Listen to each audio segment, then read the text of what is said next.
নমস্কার। শুরু করছি আজকের নাটক বাগান বৃত্তান্ত। লেখক নিরূপ মিত্র।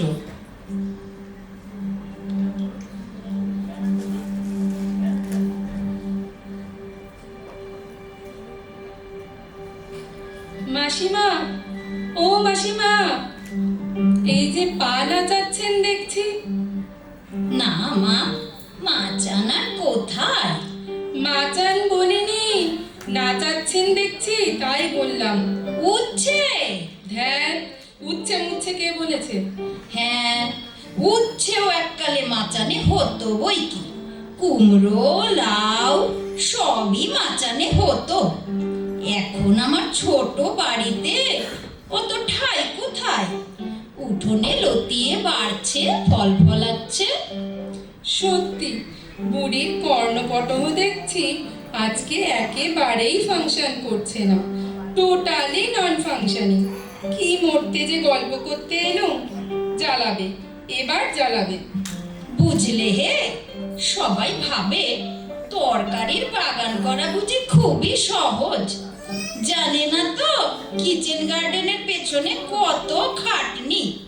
জল দাও রে, সার দাও রে, মাঝে মাঝে মাটি খুঁড়ে শিকড়ে হাওয়া লাগাও রে।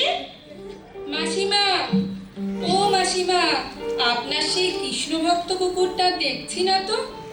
সে তো আপনার সঙ্গই ছাড়ে না। পুকুর? পুকুর না, কুকুর কুকুর। পুকুর তো?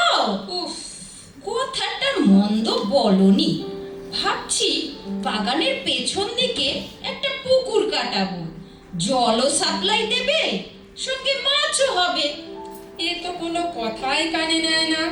দেখ, আপনার নিত্য সঙ্গী সারমেয়র কথা বলছি। নিত্য গোপাল সার কিনে দিয়ে গেছে তো। নিত্য গোপালের কথা আমি বলিনি।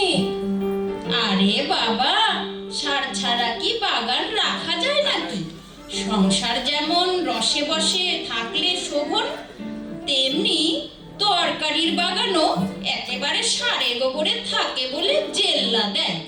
হ্যাঁ মাসিমা, তা একেবারে মর্মে মর্মে বুঝেছি। হ্যাঁ, গরমে পটল, কুমড়ো, লাউ, ঝিঙে। গরম আমি বলিনি। তা বাগানটা একবার ঘুরে দেখে যাও না। না, আমার তাড়া আছে। আর তাছাড়া এত সীমিত সময়, যত বাজে কথা। শিমও হয়েছে তো। শিমের কথা বলিনি, ওরে বাবা গো। শিম তো হয়েছে, তাছাড়া বেগুন ফলন বেশ ভালো, সাইজ বড়। বুঝলে না, বেনারসি বেগুন। কোথা থেকে কোথায় নিয়ে ফেলবে কে জানে। আমি বাবা কেটে পড়ি। আজকে চলি মাসিমা, আজকে চলি। আচ্ছা, আপনার ছেলেপুলেরা সব ভালো তো? মাঝে মাঝে হয়, পুড়িয়ে খেয়ে ফেলে।